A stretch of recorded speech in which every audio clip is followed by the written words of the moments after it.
The day started like any other in the bustling city. People hurried along sidewalks, horns blared from impatient drivers, and a general hum filled the air. But amid the usual commotion, a story was about to unfold that would make everyone stop and think about empathy, responsibility, and the unexpected weight of small decisions. Do not miss this exciting story. Make sure you watch till the end. But before we continue, subscribe to this channel, leave your comments below, and tell us where you are watching from. At a large intersection just outside the city hospital, a black elderly ambulance driver named Carl Horace was on his way to pick up a patient in critical condition. He had been driving ambulances for over 40 years, and each call was a reminder to him of the impact he could have on a life. Today, however, he was focused. This patient wasn't just a case. It was someone's grandparent, spouse, sibling. As Carl approached the hospital parking bay reserved for ambulances, he noticed something strange. A sleek blue car was parked in the clearly marked ambulance-only zone. The owner of the car, a handsome tall white man in his 40s named Rick Whitball, stood nearby, engrossed in a phone conversation. He was gesturing wildly, laughing loudly, and seemed entirely indifferent to the rules he was breaking. Carl pulled up and honked gently, hoping Rick would move without much fuss. But Rick, deep in conversation, ignored the polite hint, only glancing over with a look of irritation before turning away. Carl sighed, unbuckling his seatbelt and stepping out of the ambulance. He approached Rick, politely explaining the urgent need for the ambulance bay to be cleared. Carl's voice was kind, though his face betrayed his growing worry. Every minute counted in situations like this. Rick, however, wasn't having any of it. He glanced at Carl, chuckled, and muttered something about old men getting too worked up. He returned to his phone call, waving Carl off dismissively. Carl, caught between frustration and urgency, asked Rick again, explaining that every moment mattered when it came to emergencies. But Rick remained unmoved, claiming he was just running a quick errand and would be out in a second. Inside the hospital, paramedics were preparing to bring down the patient, an elderly woman suffering from severe heart complications. Her name was Lillian Blake. She had spent a lifetime raising a family, working as a teacher, and volunteering in the community, giving freely of her time and compassion. Now, at this crucial moment, she was relying on others to get her the help she needed. Outside, Carl paced, frustration growing with each passing second. He tried once more, politely urging Rick to move his car, explaining the seriousness of the situation. Rick scoffed, glancing down at Carl with an air of superiority, sneering as he made some excuse about how he shouldn't have to be inconvenienced. Carl's patience was wearing thin, but he kept calm, knowing he couldn't afford to escalate the situation. He knew his job. He knew the responsibility it held. But he couldn't make Rick care, and precious seconds were ticking by. Finally, Carl returned to the ambulance, contacting dispatch to report the delay and arrange for another ambulance to cover his route. But even as he made the call, Carl knew this would cost critical minutes. Meanwhile, Lillian's family had gathered in the hospital's waiting room. Her daughter, Sarah, clutched her husband's hand tightly, her face pale with worry. Her grandson, young Timothy, asked his mom every few minutes if his grandma was going to be okay. Sarah, though scared herself, did her best to reassure her son, masking her own anxiety. The family had been through so much already, and this moment seemed unbearably tense. At that moment, another hospital employee, noticing the commotion, approached Rick and kindly asked him to move his vehicle. But Rick, visibly irritated now, brushed them off with a dismissive wave. It seemed nothing would get through to him. And then, the hospital doors swung open and a nurse called out, "Code blue in the ER. We need immediate transport." The urgency in her voice was unmistakable. Carl's heart sank. He knew the consequences. This was the very thing he'd feared. The situation had reached a critical point, and every second was now a potential loss for the patient he was meant to transport. But Rick, oblivious to the escalation around him, continued his leisurely phone call. Finally, the head of hospital security approached. This was no longer just a request, it was now an emergency directive. The officer firmly informed Rick that he needed to move his car immediately, or it would be towed. Rick finally hung up, rolling his eyes as he muttered under his breath about the ridiculous fuss being made over a few minutes. Slowly, almost mockingly, he unlocked his car, took his time climbing in, and revved the engine as if daring the crowd to react. As Rick pulled away, he caught sight of Carl, who was already back in the ambulance, visibly stressed. Rick smirked to himself, feeling satisfied, as if he had somehow come out on top of the situation. But his satisfaction was short-lived. As he drove off, he noticed a young child crying on the sidewalk, held close by her mother. It was Timothy, Sarah's son, clutching his mother as tears streamed down his cheeks. Rick was too far to hear their conversation, but something about the little boy's expression made him uneasy. Meanwhile, Carl wasted no time, pulling into the spot as the ER team rushed Lillian out on a stretcher. He had already signaled dispatch and had all the traffic lights synced for a swift journey. But everyone involved knew the minutes lost would never be recovered. As Carl drove Lillian to the next hospital with the utmost speed and care, the world around Rick was beginning to change. Rick returned to his office, seemingly unfazed. But the unsettling image of the little boy on the sidewalk lingered in his mind, gnawing at him in a way he couldn't explain. That night, he tossed and turned, unable to shake a vague feeling of dread. The next morning, he went about his usual routine, but everywhere he went, it seemed he encountered small reminders of the hospital incident. Headlines in the news about ambulance delays, conversations around him about emergencies and compassion. It all seemed to form a haunting pattern. He found himself increasingly distracted, questioning his actions the previous day. And then, days later, Rick received a letter. At first, he assumed it was a routine bill or notice. But when he opened it, he realized it was from Lillian's daughter, Sarah. She had somehow found his information and written to him. Her words were firm, compassionate, and piercing. She described the experience her family had gone through. The critical moments of waiting, her son's fear, her own helplessness, and the pain of watching her mother suffer. Sarah's letter wasn't filled with anger or accusations. Instead, she simply wanted Rick to understand the ripple effects of his choices.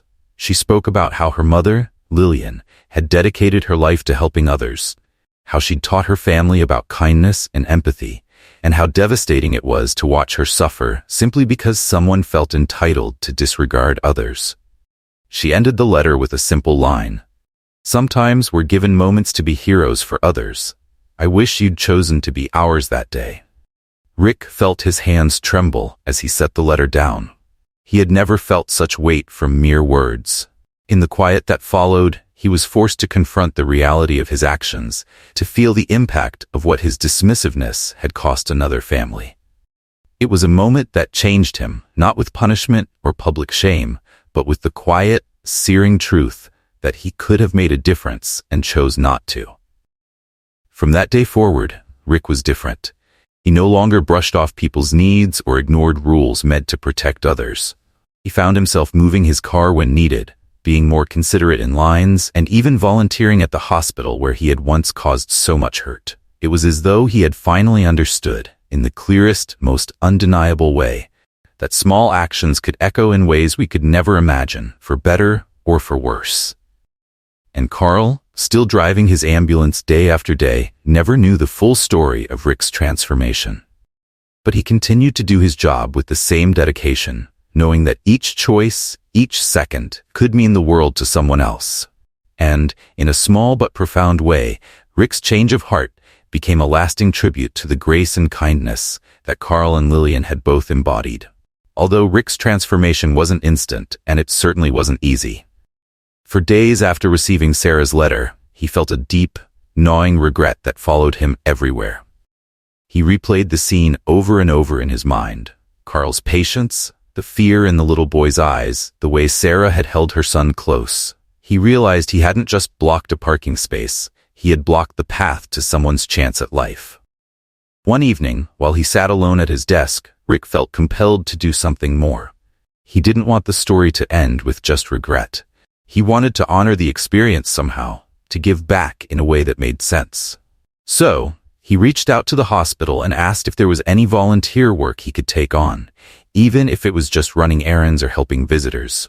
At first, the hospital staff was wary. They remembered the man who had held up the ambulance. But Rick was sincere, so they allowed him a chance. Soon he began helping at the hospital a few hours each week. He escorted patients to their rooms, ran small errands, and spent time chatting with those who seemed lonely. At first, it felt strange to him, like he was somehow an imposter. But over time, Rick found himself connecting with the patients, each person reminding him that everyone carries a story, a vulnerability, and a value that is often unseen at first glance. One of the nurses, Maria, noticed Rick's dedication and began to share stories with him about patients who had touched her heart over the years. She told him about the families who waited anxiously, the quiet resilience of elderly patients who had spent their lives in service to others, and the way each one mattered deeply to those around them. These stories reminded Rick of Sarah's letter and her description of Lillian's life, a life dedicated to family, to kindness, and to making a difference in small, meaningful ways. After months of volunteering, Rick found himself in a new position he hadn't expected. He became a patient advocate at the hospital. His role was to assist families and patients with whatever they needed, whether it was information, emotional support, or simply a listening ear. Rick quickly gained a reputation for his compassion, and the staff noticed a significant change in him. Patients began to look forward to his visits, knowing he would take the time to listen to their worries or bring them small comforts like a book or a blanket. One evening, Rick was walking through the hospital when he saw Carl. Carl was, as always, focused on his job, preparing his ambulance for another call. Rick hesitated, feeling the weight of his past actions, but he decided to approach him. Taking a deep breath, Rick introduced himself and apologized, his voice thick with sincerity. He explained that he had come to understand the importance of Carl's work, that he had realized the impact of each decision and how much every second truly mattered in emergencies. Carl looked at Rick thoughtfully, nodding slowly as he listened. He appreciated the apology, but his response was simple and kind. "You've learned," Carl said with a warm smile. "That's what matters. We're all here to help each other out in the end." That night, Rick returned home feeling lighter, the weight of his past actions finally giving way to a sense of purpose. But his journey wasn't over. The next week, he organized a meeting with the hospital's community outreach team, suggesting they hold a workshop for locals about the importance of respecting emergency spaces and understanding the role of first responders. He wanted to ensure that others didn't make the same mistakes he had. The event was a success, with many people attending, eager to understand the challenges emergency workers faced daily. Rick shared his own story during the workshop, admitting his mistakes and explaining how the experience had transformed him.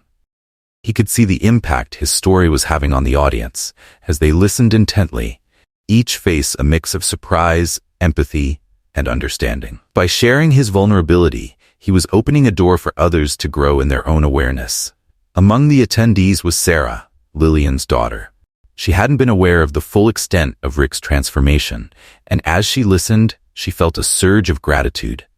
After the event, she approached him, her expression a mix of forgiveness and pride.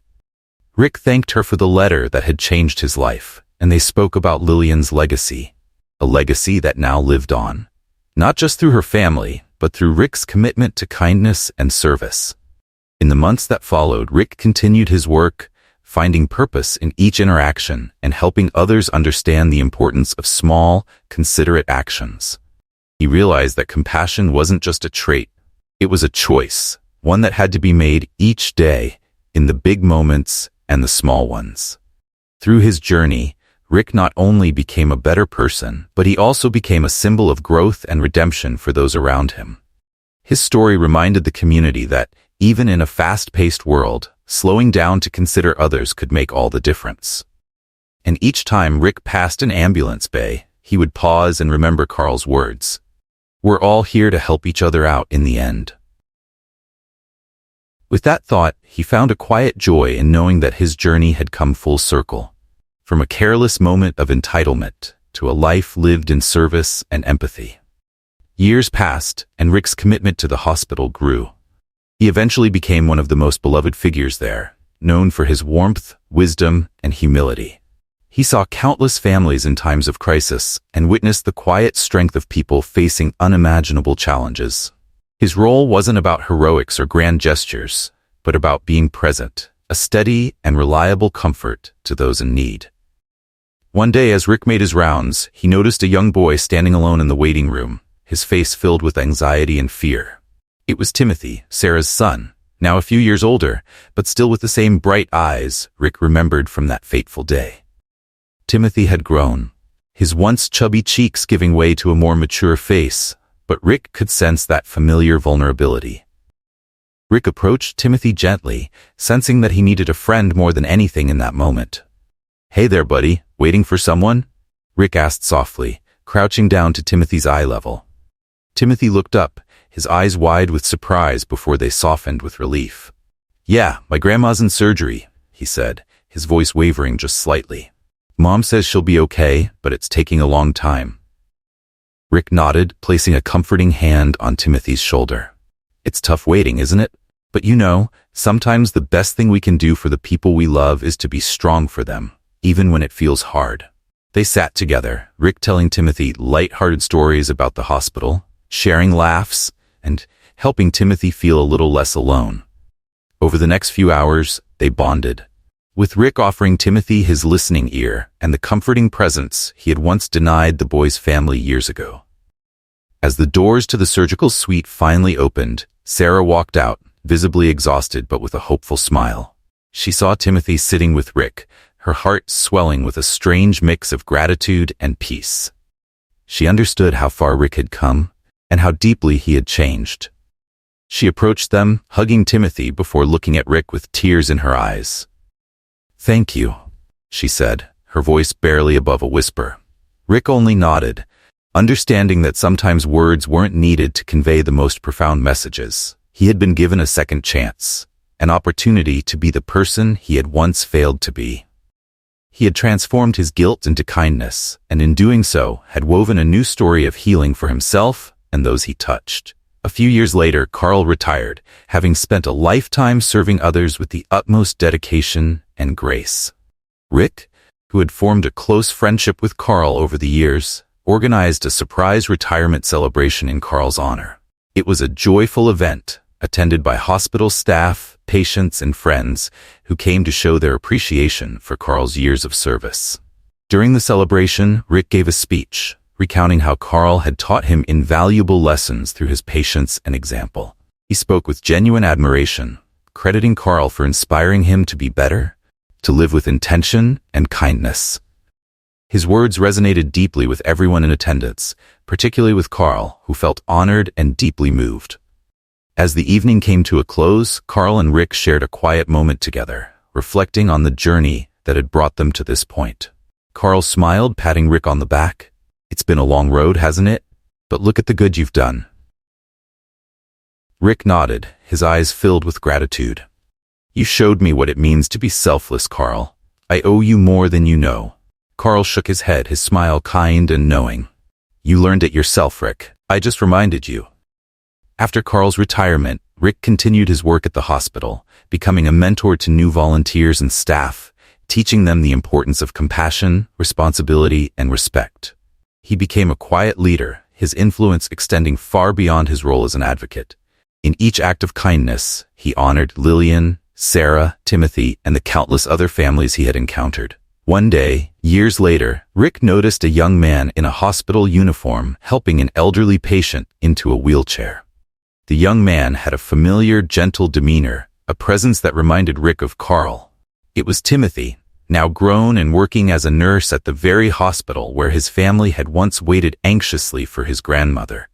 Inspired by the compassion he had received, Timothy had chosen a career in service, driven by the memories of kindness shown to him and by the examples of his grandmother, who has now passed. Rick watched with quiet pride, realizing that his journey had come full circle in a way he had never anticipated. He had once been the man who blocked the way, who thought only of himself. But now, he had helped guide a young man into a life of empathy and dedication. Timothy's presence was a living testament to the power of change, to the impact of a single act of kindness that could ripple across generations. In the end, Rick's legacy was not defined by his past mistakes, but by the lives he touched and the love he cultivated. He had learned, he had grown, and through his journey, he had become a better man, inspiring others to do the same. And as he continued his work, he carried with him the quiet, enduring knowledge that even the smallest actions could leave a lasting impact. One that might carry forward, long after he was gone. As Rick's years of service drew closer to an end, he found himself reflecting more often on the unlikely path that had led him here, from a self-centered businessman to a man devoted to helping others. He thought about Carl, who had taught him humility and grace, and Lillian, whose life he had unknowingly impacted. Most of all, he thought about the families who had welcomed him into their lives during their hardest moments. Each face, each story, and each connection became part of a patchwork quilt of memories that had forever transformed him. One rainy evening, as he prepared to leave the hospital, he saw an older couple struggling to find their way through the maze of corridors. The woman was frail, holding tightly to her husband's hand as they looked around in confusion. Instinctively, Rick approached them with his usual warm smile, asking if they needed help. The man explained that they were here to visit their granddaughter, who had just undergone a serious operation. She was young, he said, and the family was struggling with the weight of uncertainty. Rick listened closely, feeling the familiar ache of empathy for the couple. He assured them he'd personally escort them to their granddaughter's room and that they were not alone in this moment. As they reached the room, the man placed a hand on Rick's shoulder, looking at him with a depth of gratitude that made Rick's heart swell. "Thank you truly," he said, his voice catching. "It's hard, you know, but seeing people like you here, ready to help, makes the road a little easier." Rick, his voice thick with emotion, responded quietly, "I know. I've been where you are, and trust me, there's hope, even when it feels like there isn't." As he left them, Rick's steps grew slower. He found himself wandering back to the room where he had once volunteered for the first time, where he had decided that his life had to mean something more. The memories washed over him, each one filling him with a bittersweet sense of fulfillment. It was here, within these walls, that he had learned what true purpose felt like. A week later, the hospital held a ceremony in Rick's honor, a celebration of his years of service and his journey of redemption. Nurses, doctors, patients, and families filled the room, each carrying stories of how Rick had been there for them in one way or another.